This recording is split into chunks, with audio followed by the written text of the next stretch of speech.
Irmãos, boa noite, a paz do Senhor a todos, mais uma vez. Olha que maravilha, hein? Comprou a harpa, muito bom. Boa noite a todos, a paz. Essa noite eu queria continuar, né, lendo com os irmãos aqui, lá no livro segundo, aliás, lá no livro aos Hebreus, tá? A carta aos Hebreus. Nós lemos semana passada, no capítulo 8, no verso 6, né? No verso 6 do capítulo 8 de Hebreus, a palavra de Deus nos diz que agora Jesus recebeu um ministério que é muito superior àqueles que as pessoas do passado receberam, né? E que as promessas que vêm desse ministério são muito superiores. Então, baseado nessa leitura que nós fizemos, a gente viu que nós somos em Cristo, nós somos hebreus, somos considerados filhos de Abraão, né? Aqueles que andam, aqueles que permanecem no caminho, aqueles que não param, que não se estabelecem, né? Que não são fixados, mas que são móveis, né? Aqueles que têm Deus no coração, e no coração tem o altar onde se faz o sacrifício para Deus, que é sacrifício de louvor. Então nós aprendemos que independente de nós estarmos aqui, ou ali, ou acolá, onde nós estivermos, o Senhor está conosco e está ouvindo as nossas preces e recebendo os nossos louvores e a nossa adoração. Hoje eu queria ler com os irmãos no capítulo 10 do livro segundo aos Hebreus, e a gente fazer uma retrospectiva um pouquinho lá atrás, lá quando Israel ainda estava no deserto, para a gente entender a bondade de Deus e a severidade de Deus também, né? Porque Deus é Pai, Ele é misericórdia, mas Ele também é justiça, né? E essa justiça, muitas vezes, para ser feita, para ser efetuada, é necessário que haja muito sofrimento, infelizmente, como houve no passado, né? Coisa que não precisa acontecer mais hoje, mas aconteceu muito no passado. Então, lá em Hebreus, do capítulo 10, no verso 19, Hebreus 10, 19, eu vou ler alguns versículos aqui com os irmãos, uns 2 ou 3 versículos. Diz assim, Hebreus 10, no verso 19: Portanto, irmãos, temos plena confiança para entrar no Santo dos Santos, pelo sangue de Jesus, por um novo e vivo caminho que ele abriu pelo véu, isto é, pelo seu corpo. Temos, pois, um grande sacerdote sobre a casa de Deus. Sendo assim, aproximemo-nos de Deus com um coração sincero e com plena confiança e convicção de fé, tendo os corações aspergido para o purificar da consciência culpada, e tendo os nossos corpos lavados com a água viva. O 23 diz assim: apeguemo-nos com confiança à esperança que professamos, pois aquele que prometeu, ele é fiel para cumprir. Amém? Irmãos, nós sabemos que o povo de Deus estava preso, escravizado lá no Egito por Faraó. E eles não tinham escapatória, eles não tinham para onde ir nem como fazer para serem libertos. Até que Deus, né, através do seu anjo, apareceu para Moisés e deu uma missão para Moisés. A missão de Moisés era tirar o povo do Egito e levar para a terra prometida. Terra prometida essa que Deus havia prometido a Abraão. Aquele que se chamava a princípio Abrão e depois recebeu o nome de Abraão, porque dele foi feito muitas nações. Tanto filhos da sua própria carne, como aqueles que herdaram a herança de Deus através de Abraão pela fé. E Moisés foi, executou os feitos de Deus ali naquela nação, tirou todo o povo de Israel que estava no Egito e levou para o deserto. No deserto, Deus planejava ter um encontro com o povo. Preste bem atenção nisso, irmãos. Deus, ele sempre deseja ter um encontro com o seu povo. Deus, ele sempre deseja ter um particular com o seu povo. E quando Deus quer ter um particular com o seu povo, que ele fala, que ele se manifesta, grandes coisas acontecem. Grandes coisas acontecem.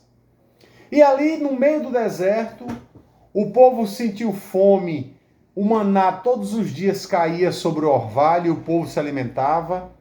O povo sentiu sede, Deus preparou uma rocha, da qual, contrariando todas as físicas e ciências possíveis, essa rocha vertia água para o povo beber.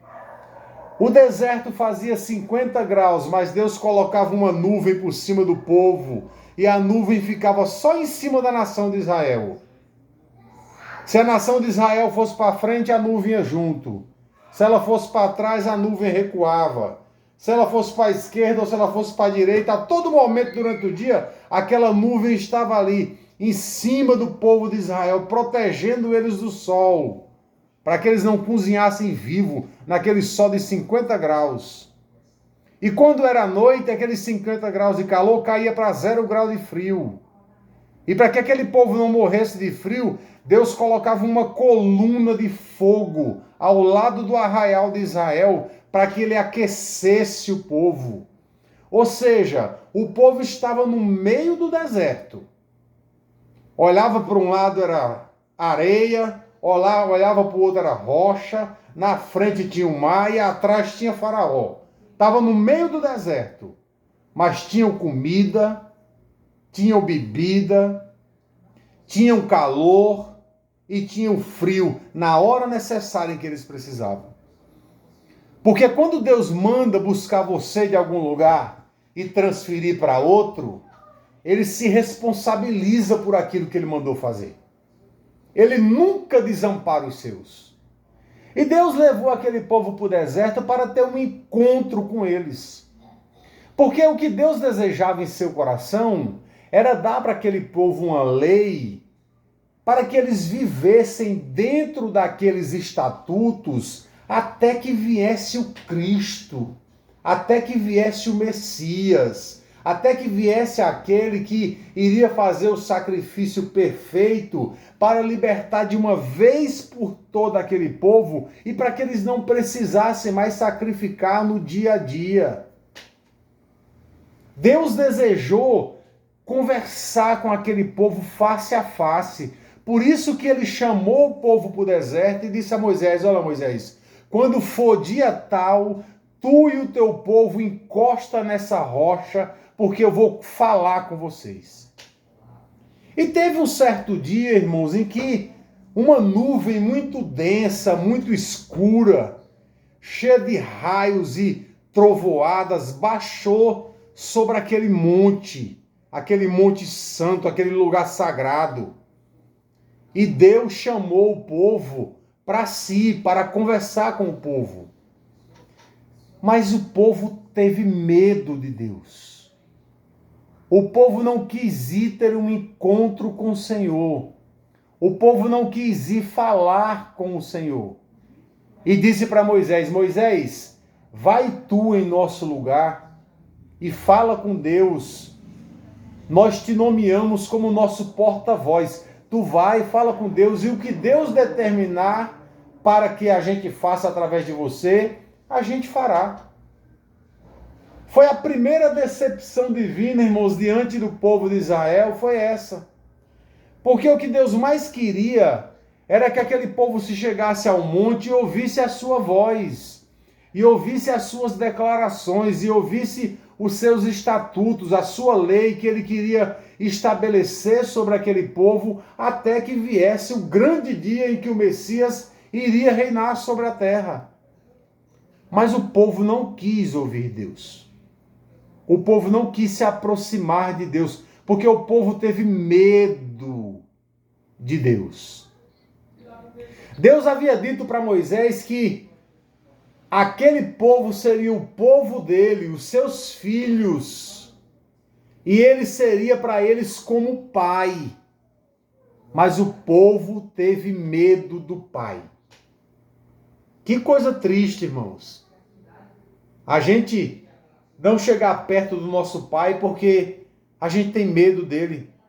Porque a gente teme que ele faça alguma coisa mal só porque o monte está flamegando e fogo está ao redor do monte e as nuvens baixaram por ali, trovejando da voz de Deus por todos os lugares. Mas Moisés foi e recebeu de Deus a missão de levar aquele povo até Meribá e ali mandar espias na terra prometida e fazer com que eles entrassem na terra. Moisés foi, recebeu as tábuas da aliança. Quando ele desceu, ele conduziu o povo até Meribá e chegando ali ele mandou 2 homens lá dentro da terra para espiarem a terra. E quando eles voltaram, eles relataram exatamente tudo aquilo que Deus tinha dito que a terra tinha de bom. Era uma terra que manava leite e mel, era uma terra que tinha cachos de uva, que eram precisos 2 homens para poder carregar. Era uma terra maravilhosa, só que eles entristeceram a nação quando disseram, mas nós não podemos entrar lá, porque nessa terra existem gigantes. E nós não conseguiremos combater contra eles. E ali houve uma discussão. Caleb e Josué disseram, não, vamos entrar, a gente vai conseguir, nós estamos com o Senhor, nós vamos devorar esse povo como se fosse pão. E eles disseram, não, não vamos entrar. E no final das contas, acabou que eles desistiram de entrar na terra prometida. E foi por esse motivo que aquele povo ficou vagando durante 40 anos no deserto.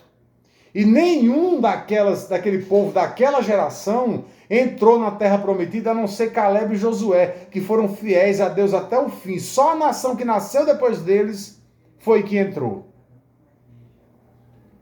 Mas o que dá tristeza no coração, irmãos, de tudo isso, é ver que a nação de Israel tinha medo de Deus.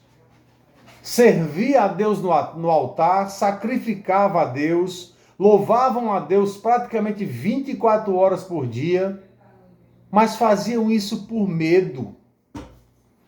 E aí a gente vem para os nossos dias e lê um texto como esse, onde a palavra diz que nós podemos ter plena confiança hoje de entrar na presença de Deus, porque entrar no Santo dos Santos é entrar na presença de Deus, é ir direto à sala do trono. Nós temos um acesso direto à sala do trono por meio de Jesus.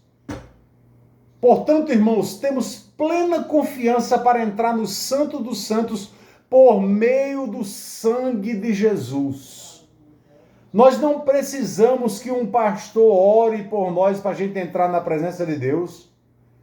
Nós não precisamos que outra pessoa, com qualquer cargo que seja, ou sem cargo nenhum, orem para a gente entrar na presença de Deus. Nós podemos fazer isso a hora que a gente quiser, no nome de Jesus.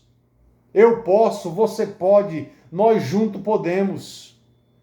Mas você sabe o que a gente vê muito hoje em dia no meio da igreja, no meio do povo de Deus? Medo. O povo continua tendo medo de Deus. O povo continua dizimando com medo de ser amaldiçoado. O povo continua indo a um templo com medo de perder a salvação. O povo continua orando e jejuando com medo de Deus não abençoá-lo.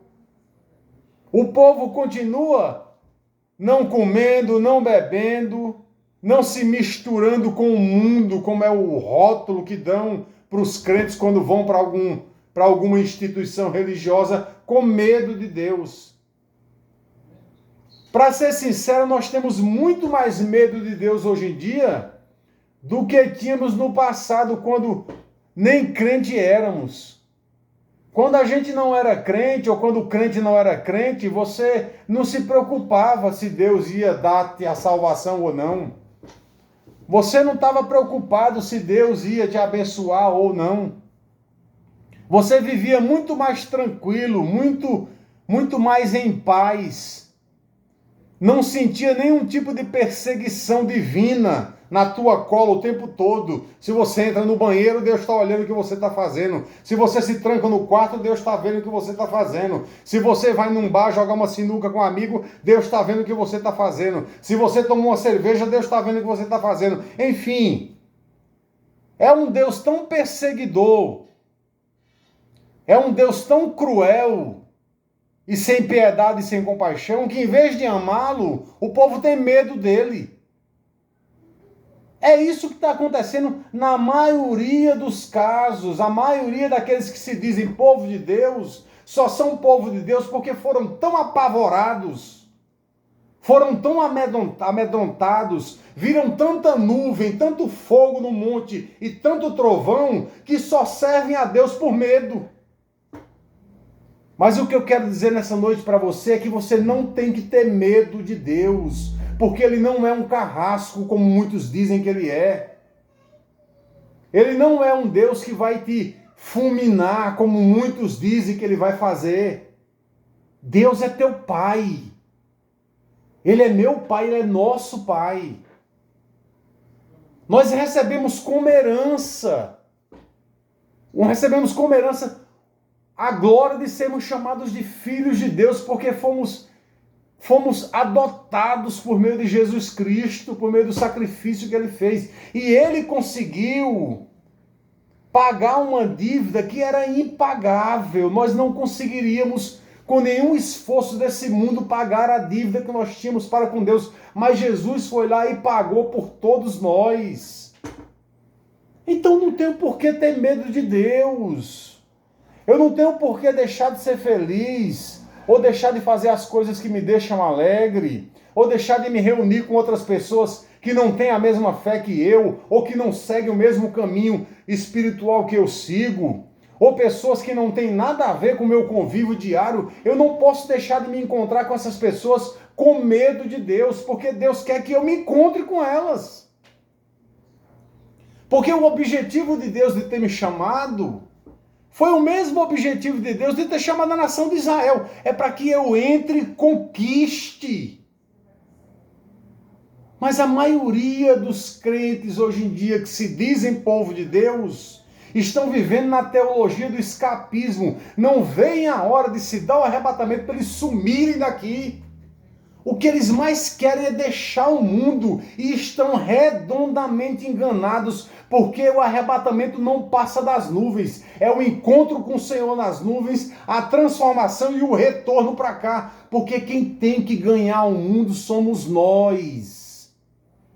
Quem vai conservar o mundo e restaurar o mundo é o sal da terra. E Jesus disse que você e eu, nós somos o sal da terra. Quem vai iluminar o mundo em direção ao monte é a luz do mundo. E a luz do mundo somos nós. Foi Jesus que disse. Então por que essa ansiedade de sair do mundo, hein? De ser arrebatado e sumir daqui? Essa teologia do escapismo mentirosa? Porque nós vamos, mas voltamos. Porque o mundo é o nosso lar, é a nossa terra. Ele nos deu para que o homem habitasse e fosse feliz nela. Mas a felicidade não precisa começar só quando a eternidade chegar. Nós já podemos sentir a eternidade é agora. E ser felizes é agora. Ficar contentes com o que temos é agora. Progredir sempre que for possível. Mas enquanto não houver uma progressão, tem que haver felicidade e contentamento com o que existe agora. No hoje.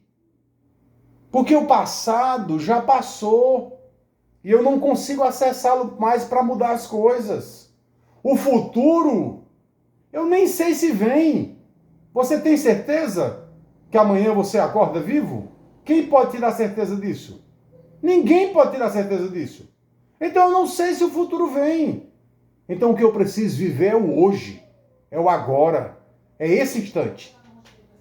E eu preciso viver isso sem medo, sem pavor, sem agonias, sem ansiedade, sem estresse. Viver no natural. Meu Deus, irmãos, como as pessoas que se dizem povo de Deus estão querendo mudar, estão querendo deixar de ser humano, estão querendo passar a ser divino.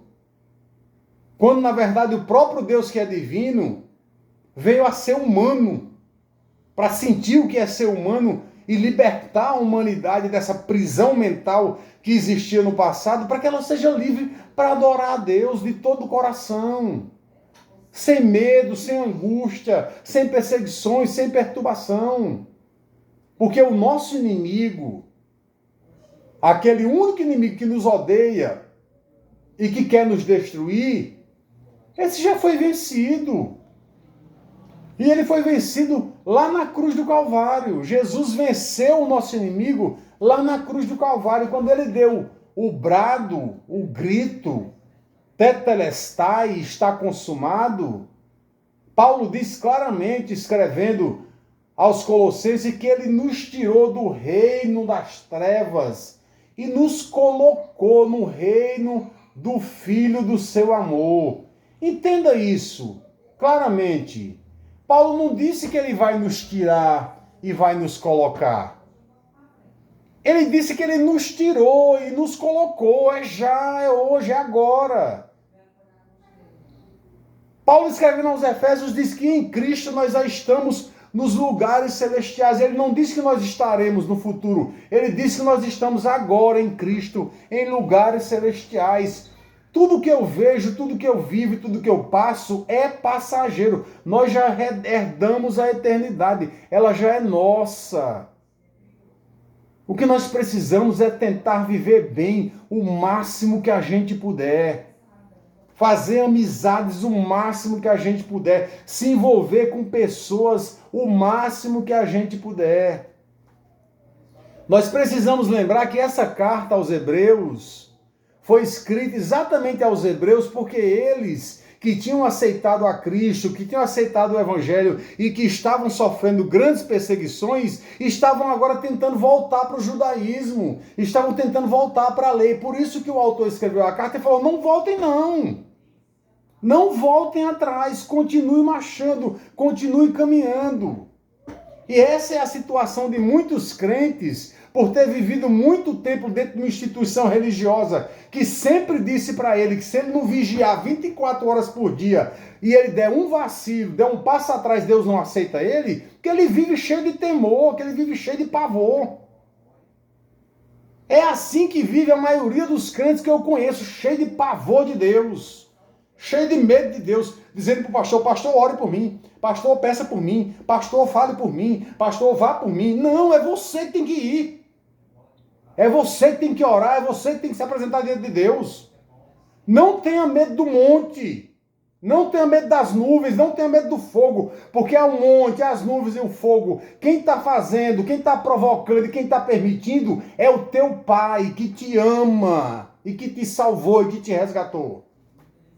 Não há nenhum fogo que possa te consumir, porque por mais quente que seja o deserto, ele vai colocar uma nuvem sobre a tua cabeça e você não vai se queimar. Não há nenhum frio que possa te matar, porque por mais frio que seja o deserto, a coluna de fogo vai estar lá para te aquecer. Se você tiver fome, ele vai mandar o maná. E se tiver água, a rocha vai... Se tiver sede, a rocha vai ceder a água para você se matar a sua sede. Não precisa temer, irmãos. Deus é um Deus presente. A gente às vezes olha para um lado, olha para o outro, vê as coisas não dando certo, e a gente olha para pessoas que estão cada dia mais enriquecendo, cada dia mais florescendo, e a gente pensa que a gente é um derrotado, que a gente... Irmãos, para cada pessoa nesse mundo, existe um caminho determinado por Deus. E se você quiser, você pode melhorar a situação da sua vida. É só você arregaçar as mangas e ir em frente. Mas se você não conseguir melhorar a situação da tua vida, você precisa viver tranquilo, calmo e esperançoso com o que tem. Porque o teu futuro, agora o futuro eterno, não o futuro do amanhã, ele já está garantido com Deus. E a Bíblia diz que ali não haverá mais choro, ali não haverá mais dor, ali não haverá mais sofrimento. Até lá haverá tudo isso, mas mesmo assim, o Senhor estará conosco até o chegar daquele grande dia, aonde nós vamos ser transformados e vamos viver eternamente do lado dele, visivelmente vendo, participando, tocando nele. Até lá, coragem, força, garra, porque muitos são aqueles que, como os hebreus para quem essa carta foi enviada, voltaram atrás, largaram o arado, tiveram medo, frouxidão, covardia. Mas nós não, nós continuamos aqui, com a mão no arado. Quantas brigas, quantas lutas, quanto sufoco nós já passamos na vida, mas continuamos aqui, mão dadas, correndo a carreira que nos foi proposta. Então não desista, tenha coragem, seja ousado e continue caminhando e marchando, porque Deus tem coisas boas para as nossas vidas. Nós temos que acreditar nisso, irmãos. O versículo continua dizendo assim: sendo assim, aproximemo-nos de Deus com um coração sincero e com plena convicção de fé. O que é um coração sincero? É você dizer para Deus o que você está sentindo naquele momento. É angústia? É raiva? É decepção? O que você está sentindo? Diga para Deus. Não chegue com lisonja diante de Deus, nem com bajulação, nem com puxação de saco, porque Ele sabe o que você está sentindo. Então chegar com um coração sincero diante dele é dizer para ele: não estou gostando, pai. Está difícil de carregar esse fardo. Eu não queria que fosse assim. É da tua vontade? Eu vou seguir, mas eu não queria que fosse assim. Eu queria que fosse assado, eu queria que fosse desse jeito, eu queria que o Senhor mudasse isso. E eu não posso, mas o Senhor pode. Você quer se revoltar? Se revolta na presença de Deus. Você quer chorar, xingar, ficar bravo? Fique na presença de Deus, porque Ele é teu Pai, e Ele vai saber te ouvir, vai saber te entender. E no final da conversa que você vai ter com Deus, por mais dura que seja ela, você vai chorar, e Ele, através do Espírito Santo, vai te consolar, e Ele vai mudar a história.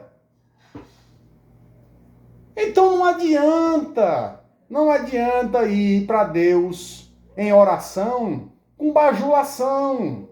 Tem que ir com um coração sincero e crendo que Ele vai te aceitar a si mesmo, com toda a indignação que você possa estar. Ele vai te aceitar porque Ele é Deus, Ele te conhece. Foi Ele que te formou, foi Ele que te fez. Ele sabe qual é a tua estrutura, Ele sabe que você é pó. Mas diga a Ele o que você está sentindo. Diga a Ele como é que você quer a história. Diga a Ele qual é a forma que você queria.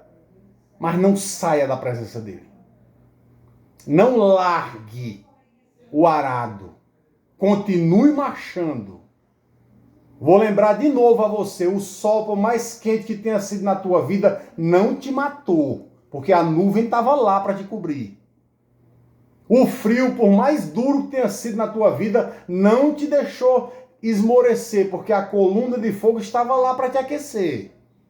A fome não te matou, a sede não te matou, você está vivo, é porque Deus tem um negócio contigo, então continua marchando com Ele. Não pare de marchar. Apeguemos-nos firme à esperança que professamos, pois aquele que prometeu é fiel para cumprir.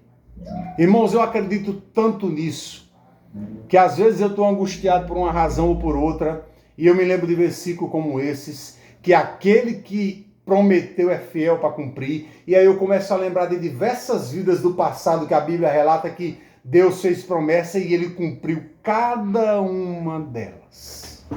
Não ficou uma promessa que Deus tenha feito sem Ele cumprir até o dia de hoje.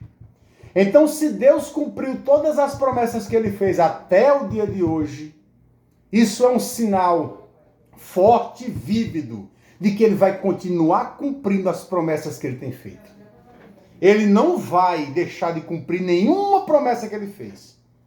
Então, vamos confiar, vamos acreditar, porque aquela vitória que você tanto espera, Deus vai trazer e vai colocar na tua mão. E aí, como diz o Salmo, quando a gente tiver com essa vitória na mão, gozando dessa felicidade, a gente vai estar como quem sonha, não vai estar nem acreditando. Vai olhar para trás e ver que tudo aquilo que era terrível em nossas vidas passou, e aquilo tudo passando, por mais difícil que tenha sido de viver aquilo, em vez de nos matar, nos fortaleceu, nos deu uma nova esperança, um novo vigor. Agora nós estamos preparados, né, irmão Jaime, para encarar um desafio muito maior ainda pela frente, porque nós temos experiência com Deus. Olha que coisa maravilhosa. Eu me lembro das minhas primeiras decepções, quando eu estava com 2, 3 anos de evangelho, que eu pensei que eu ia morrer. Mas não, já faz 24 anos, irmãos. 24 anos na presença de Deus, e quantas vezes eu errei, quantas vezes eu tropecei, quantas vezes eu saí do caminho, entrei numa vereda, quantas vezes eu caí, tropecei, quantas vezes eu levantei. Irmãos, N vezes, nem sei contar quantas, e todas as vezes que eu voltei no caminho de volta, ele estava de braços abertos para me receber. Nunca me rejeitou, nunca disse, é assim, você me deixou, agora você vai ter que pagar o preço. Nunca paguei preço nenhum. Ele só me abençoou, até hoje. As cabeçadas que eu dei, os erros que eu cometi e os que eu tive que pagar, fui eu mesmo. Deus nunca fez, nunca me castigou, nunca. Nem a mim, nem a você, nem a ninguém. Ele só faz é nos aceitar de volta quando a gente vem chorando para os pés dele. Sabe por que ele faz isso? Porque ele nos ama. Porque ele é nosso Pai. E ele amou não só a nós, mas ele amou o mundo inteiro de tal maneira que deu o seu único Filho, para que todo aquele que nele crê não pereça, mas tenha a vida eterna. Então nós precisamos continuar acreditando nisso, marchando e buscando a face do Senhor a cada dia. Para finalizar, irmãos, não mande ninguém ir procurar Deus no seu lugar não, viu? Vá você. É bom a gente orar uns pelos outros. Você pode pedir oração para o irmão, para que o irmão te fortaleça. Mas não peça oração para o irmão achando que ele pode e você não. Você pode tanto quanto ele. Então ore a Deus. Jejue. Busque ao Senhor. Vá para a presença dele. Use o nome de Jesus e entre com ousadia. Entre com vontade, entre com gosto. Diga, Senhor, eu estou aqui em nome de Jesus. Eu entro na tua presença em nome de Jesus. E descarregue tudo que você tem para descarregar. Limpe seu coração, limpe a sua mente. O Senhor vai te entender claramente. E Ele vai matar a tua sede, matar a tua fome, te aquecer e te esfriar. Vai deixar você daquele jeito que você precisa estar para você continuar marchando na presença dEle em nome de Jesus. Amém? Deus abençoe os irmãos em nome de Jesus.